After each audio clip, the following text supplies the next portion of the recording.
Assalamualaikum warahmatullahi wabarakatuh.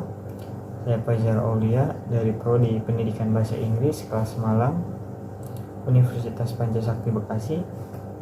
Di sini saya akan memenuhi tugas mata kuliah Pendidikan Agama Islam dengan dosen pengampu Bapak Son Haji SAGMM. Dalam video ini saya akan menjelaskan dan menjawab dari semua pertanyaan soal-soal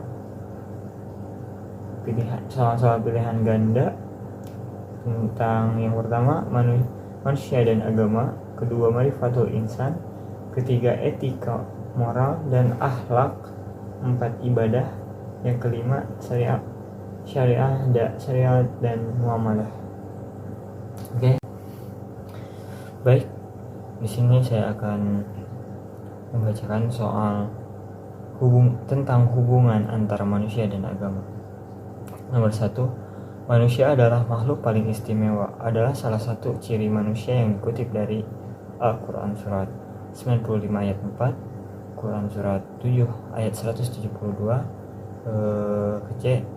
Quran surah kedua ayat 30, dan D, Quran surah keempat ayat 32. Jawabannya Quran surah 95 ayat 4, yaitu Quran surah At-Tin ayat 4, yang dengan artinya, sungguh kami telah menciptakan manusia dalam bentuk yang sebaik-baiknya.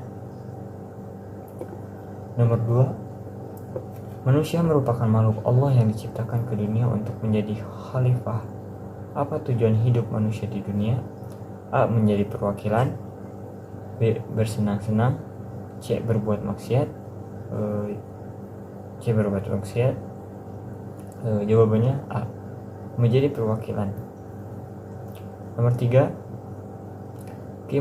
keimanan yang teguh dan bersifat pasti kepada Allah dengan segala pelaksanaan kewajiban dan tanpa ada keraguan sedikit pun disebut A. Tauhid, B. Tasawuf, C. Akidah, D. Fikih. Jawabannya C. Akidah. Nomor 4, suatu kekuatan yang mendorong manusia untuk menciptakan keinginannya. Dalam Quran surah 89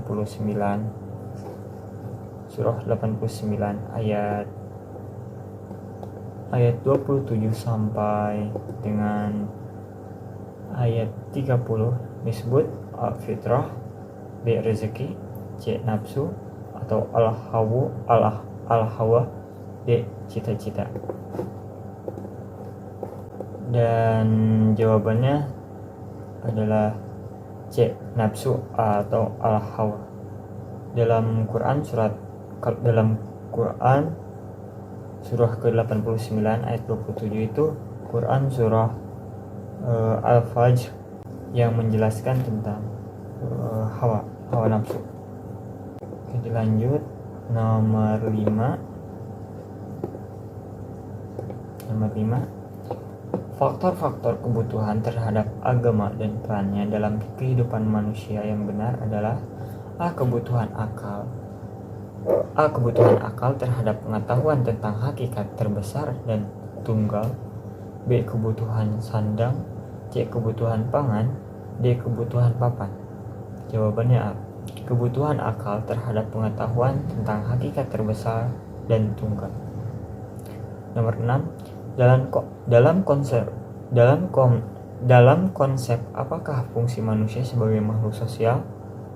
A. Konsep Bani Adam, B. Konsep An-Nas, C. Konsep Al-Insan, D. Konsep Al-Bashar. Jawabannya B. Konsep An-Nas. Apa itu konsep An-Nas? Kata yang digunakan untuk menyebut Nabi Muhammad SAW dalam ayat ini adalah An-Nas. Meski An-Nas diartikan manusia, namun dalam ayat ini yang dimaksud adalah Nabi Muhammad SAW.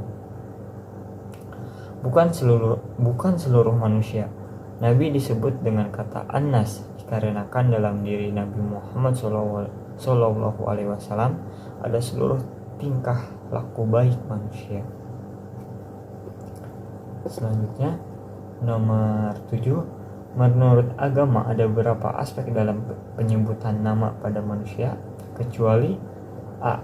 aspek historis, B. aspek biologis, C. aspek kecerdasan, dan D. aspek sejarah. Kecuali D. aspek sejarah, karena kan aspek historis, aspek biologis, dan aspek kecerdasan itu sudah termasuk dalam beberapa aspek dalam penyebutan nama pada manusia.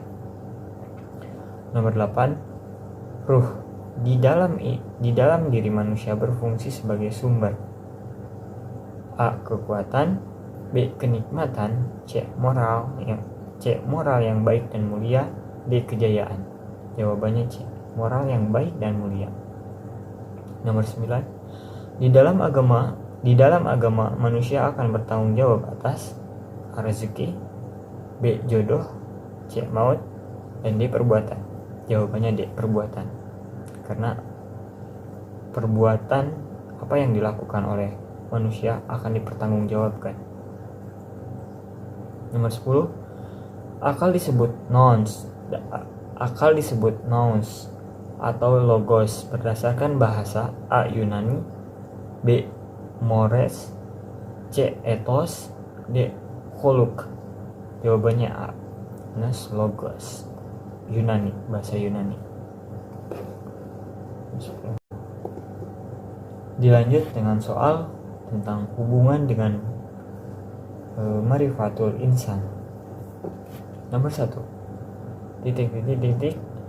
dia menjadikan kamu dalam perut ibumu, kejadian demi kejadian dalam 3 kegelapan. Yang berbuat demikian itu adalah Allah. Az-Zumar ayat 6.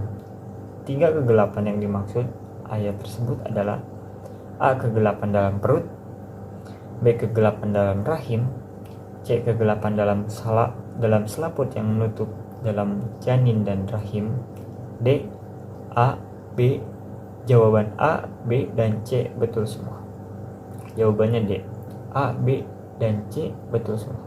Karena kan dari 3 kegelapan itu yang dimaksud adalah kegelapan dalam perut, dalam rahim, dan dalam selaput yang menutup dalam janin dan rahim. Nomor 2, ayat Al-Quran yang menggambarkan proses penciptaan manusia adalah Quran surat Al-Mu'minun ayat 12 sampai dengan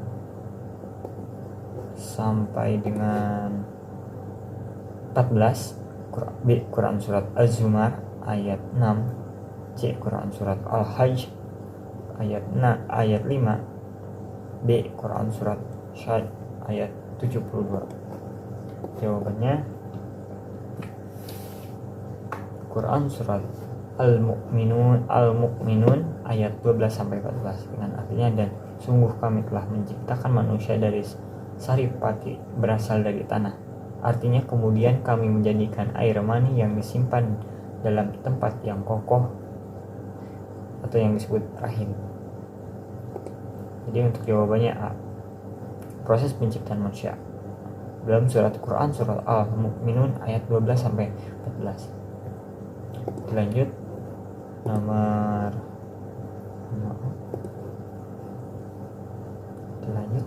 3,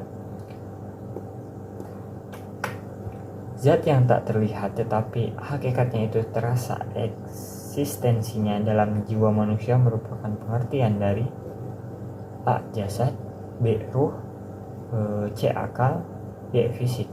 Zat yang tak terlihat tetapi hakikatnya itu terasa eksistensinya dalam jiwa manusia merupakan pengertian dari ruh. Zat yang tak terlihat, zat berarti ruh. Sesungguhnya kami telah menciptakan manusia dalam bentuk yang sebaik-baiknya. Quran surat At-Tin ayat 4 merupakan firman Allah SWT yang terdapat pada keistimewaan manusia dari segi A. ilmu, B. kehendak untuk memilih, C. penciptaan, D. kedudukan. Sesungguhnya kami telah menciptakan manusia, berarti jawaban C. penciptaan.